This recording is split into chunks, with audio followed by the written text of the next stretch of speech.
What is the biggest day of the year for you? Is it your birthday? I think we find as we keep adding candles year after year, we may have less desire to celebrate those. Is it Christmas, with all the songs and the decorations and the gifts that we have together? Or maybe Thanksgiving, if you have the chance to get together with family members. Maybe there's something particular in your life, a new job that you started, or a new addition to the family.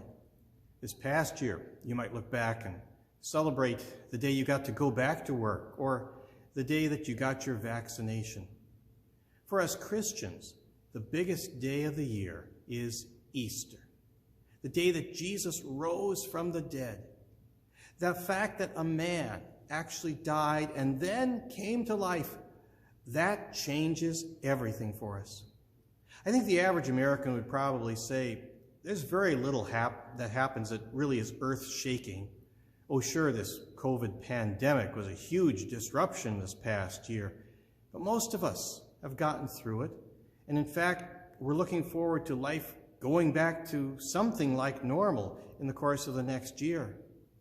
But if a man died and then came to life again, well, things can't go back to the way that they were before. Not if you are afraid of death.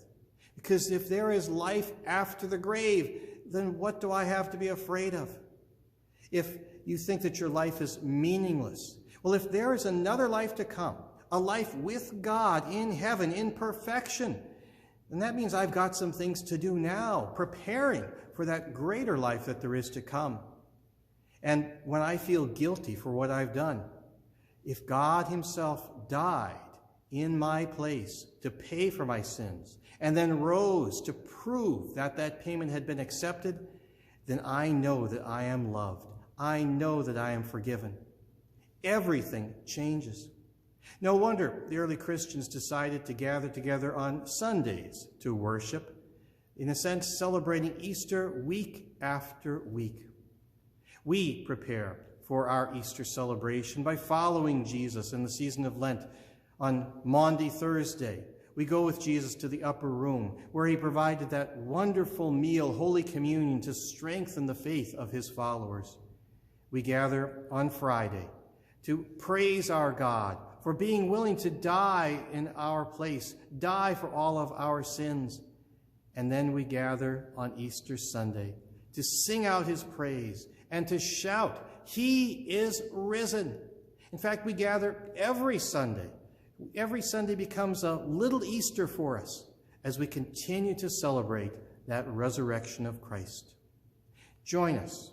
Join us for the best day of the year, Easter, the festival of the resurrection of Christ.